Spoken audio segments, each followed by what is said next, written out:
Welcome back to another episode of our life seasons where we talk about the raw and honest truth to navigating through the different seasons of life. I'm your host Wen. If you've been loving the podcast episodes, do leave a review of this podcast on whichever platform that you're on and let me know which topics are your favorite. Let's get into today's episode.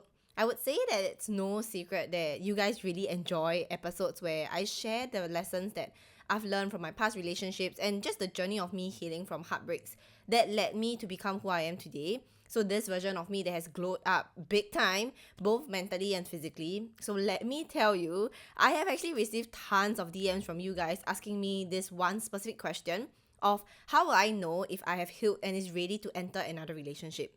I hear you guys, and so in today's episode, I will be sharing with you the 5 signs that you can check against to know if you have actually healed from your past relationships or just knowing that you're ready for a relationship. And these signs are based on my personal experience and of course, backed by many stories that I've heard about, how someone went from the healing stages from a breakup to being eventually emotionally secure when they welcome like a new relationship into their lives. So before that, I want to say that I found these signs to not only be good like an indicator for you, but also one that helps you to get a good sensing if the other person that you're entering a relationship with, or you're just dating, or just someone that you're getting to know better is emotionally ready to enter a new relationship, okay? Because this applies for everybody. So honestly, I really wish that someone would have told me this earlier in the earlier parts of my dating life, because it's so helpful and so important to be able to identify these signs in someone and in yourself, that it really will save you from a lot of like uncalled situationships or just from someone that is not ready for you yet. Okay, but again, with that said, I always tell you guys that I believe everything happens for the way it needs to happen. And sometimes these are just the type of experiences that you need to go through in order to learn certain lessons, because the universe will give you what you need and not necessarily what you want. So you could also tell that these other signs are pretty much like a journey itself. It's actually interlinked. So once I go through the signs, you would know that every single part of like your healing journey is actually interlinked with each other. And a lot of the episodes that I talk about, they are pretty much interlinked, which is also the reason why sometimes, majority of you would actually DM me and I would tell you that, oh, you should listen to like this specific amount of podcast episodes just because they are really interlinked. Okay, so enough babbling, let's get straight into the first sign. So the first sign is to know that when you're emotionally ready for a relationship is when you understand the importance of acknowledging the power you hold within yourself. Because oftentimes when we are fresh out of a breakup, you will find a common narrative of people saying, I can't live without him or her, I don't think I can ever move on from this relationship, why does this have to happen to me or to us? There's definitely more of this sort of narratives, but you get the gist of it. There are a lot of pain and resentment towards the situation, or sometimes even towards the person, and I want you to know that it's very normal to have reactions like that.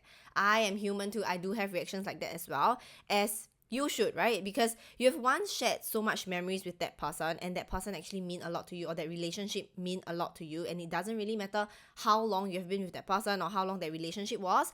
I would say that it's very valid to have such emotions and to have such narrative, okay? But what you need to understand is that with these narratives, when it becomes a loop in your mind more than it should have, which means you actually start to spiral into negativity and allow this to take up mental capacity to a point where it affects your day-to-day life, that is when what you're essentially doing is allowing your ex to have control over your thoughts, emotions, and eventually into your life, or allow that situation in general to have control over your life. And this cycle that I'm talking about is a reality cycle, which I explained in episode 51. So please check that out if you've not, because everything will start making sense to you on why you feel stuck in a certain situation, or if you feel like you're constantly manifesting the same type of traits in a partner, or finding yourself stuck in the same toxic situation all over again, and you think of things like, this is how my life is, I can't do anything about it.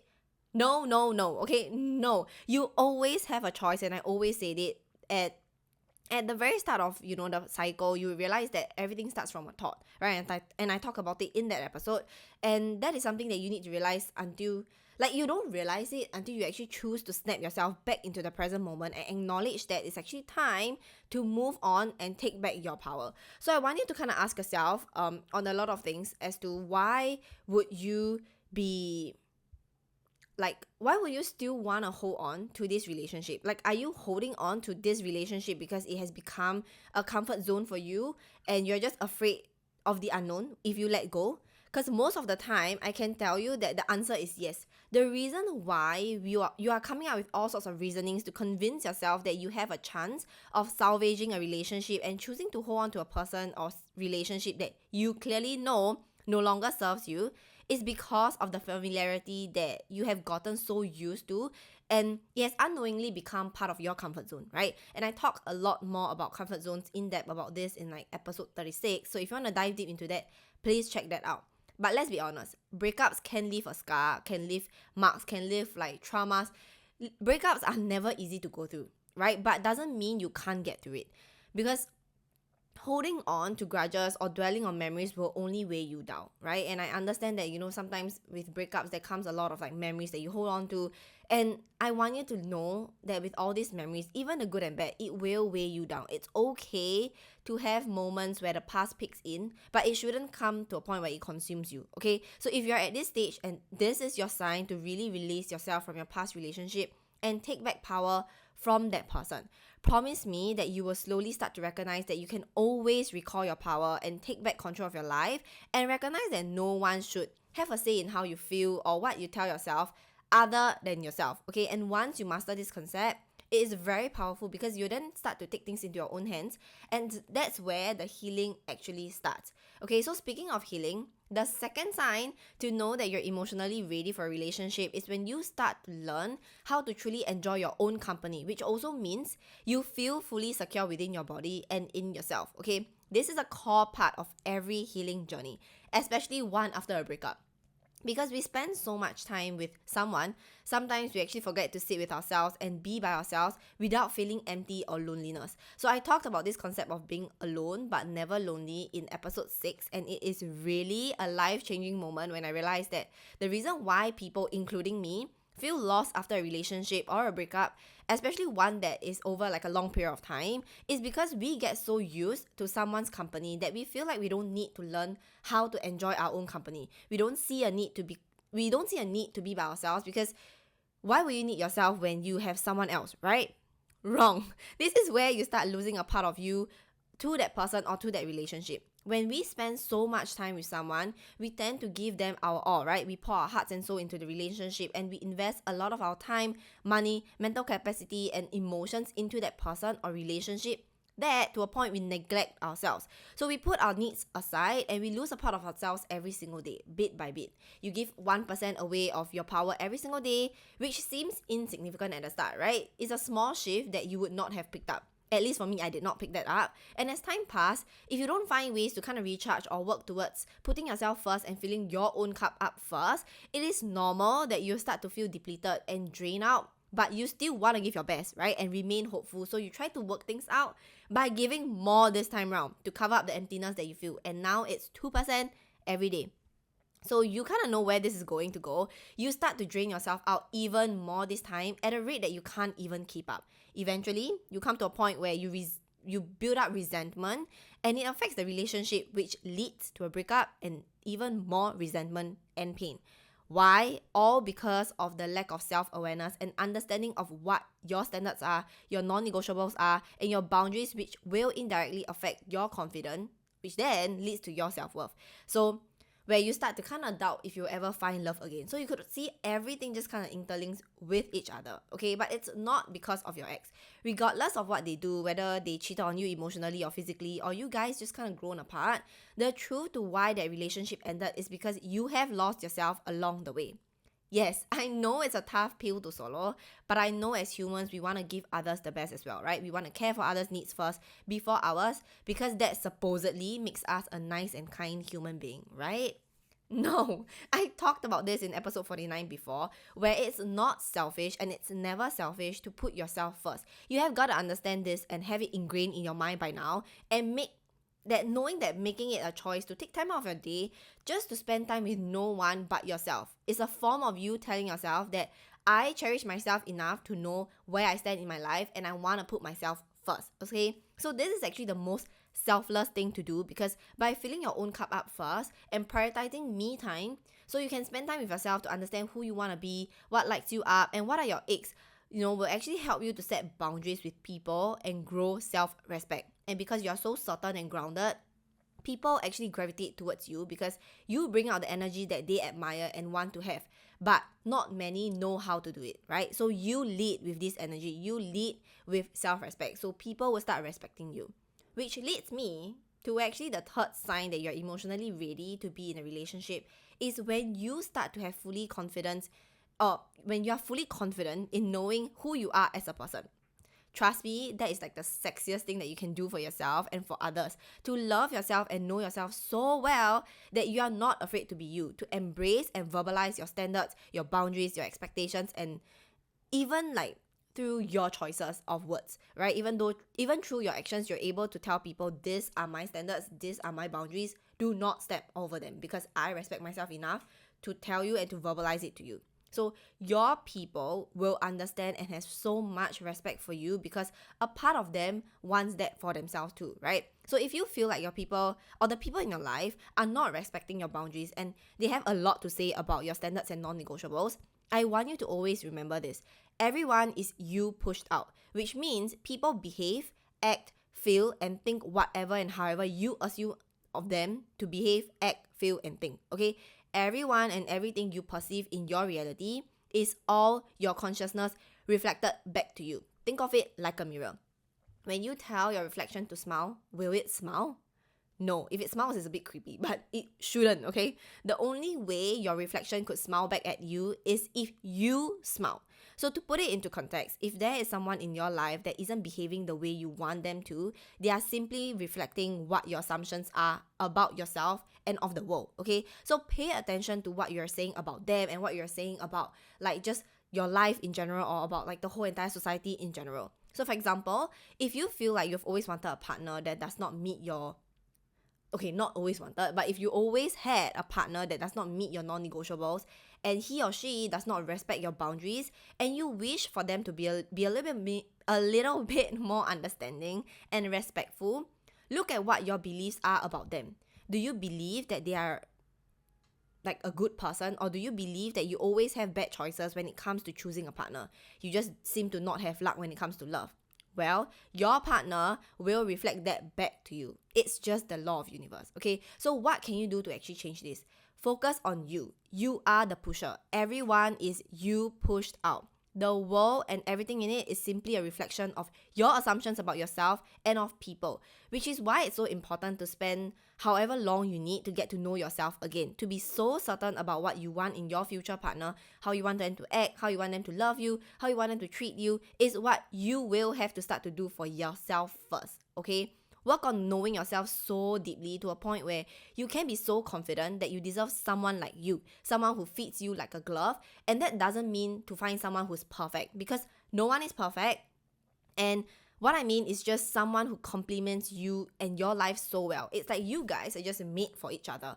I know, sounds like fluff, but once you get there, you will know what I mean. But in the meantime, I want you to work towards that by knowing you again, by finding out what you actually like who you really are at the core, who you really want to be at the core. So let me give you an example. This is old news, okay? I have been working on myself and my healing journey since I think my breakup in 2022, and that was the period of time where I made a promise to myself to actually glow up for me, not for anyone else, but for me, and to use this as a sign to embody my highest version of myself, okay? It's like an upgrade and a revamp of my whole entire personality, values, lifestyle, basically who I see myself as and who I truly will be proud of how she has glowed up when I look at her from a third party perspective, okay? That was my goal, and mind you, I did not know how this version of me was gonna turn out, but all I knew deep down was that I wanted to really upgrade myself for me, no one else but for me, okay? This is very crucial. So I started to envision how like I would look like, or how she would look like, this higher version of me would look like. What values would she have?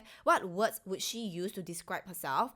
What would others describe her to be? And what will her group of friends be like? So, and also like probably what would like her day-to-day be like? You get the point, okay? Every day for an entire year, I would actually operate from this identity, even though I was still healing from a loss of identity. I didn't know who I was. I still held faith that I will become this version of me one day, because if I can envision her, like in my mind, I will become her. She's already living within me and I just need to bring her out, okay? She's ready for me to embody her.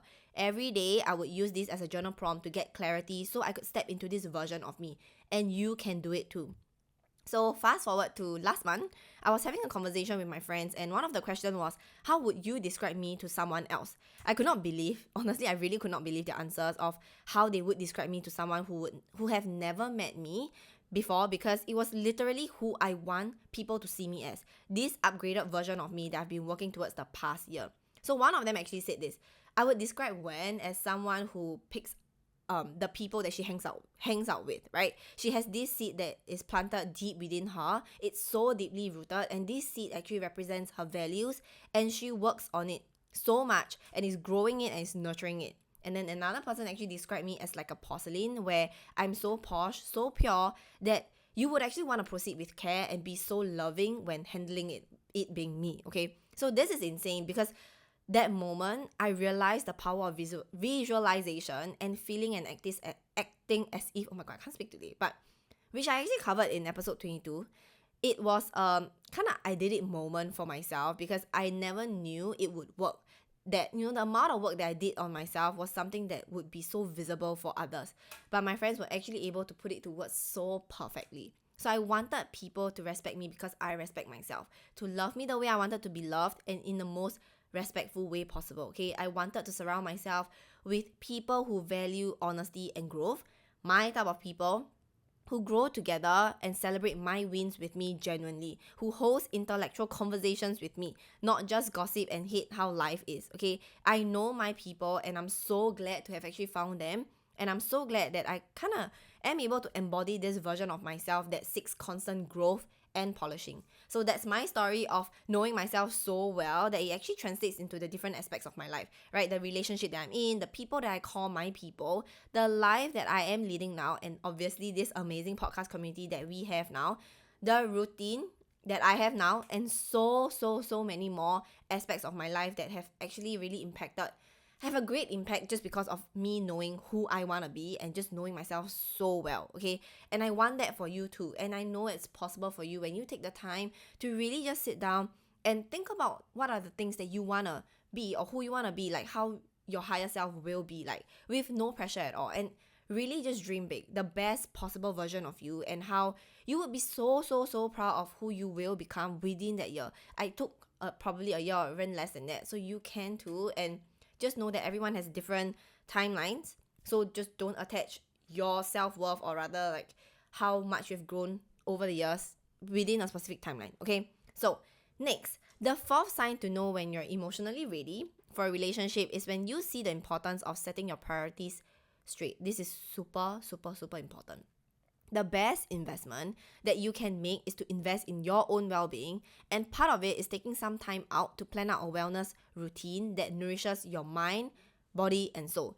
Taking care of these three components of your life, the mind, body, and soul, will actually help you to build a strong foundation for having a stronger, more balanced relationship with yourself and eventually with others, okay? One of the priorities is obviously on the previous sign, which I talked about it just now, where knowing yourself again and making sure you are your biggest priority, because if you're not, no one else will, and you'll be facing with a lot of doubts, insecurities, and just a constant feeling of not being fulfilled in life, and no one can ever make you feel complete other than yourself, because at the end of the day, the person that stays with you is you yourself. So please put yourself as a priority, and that includes everything that makes you happy, your values, your identity, who you are at your core, your purpose, your passion, your time, your energy, your boundaries, your standards, whatever that involves your mental health and your mental well-being, okay? Put that as a priority.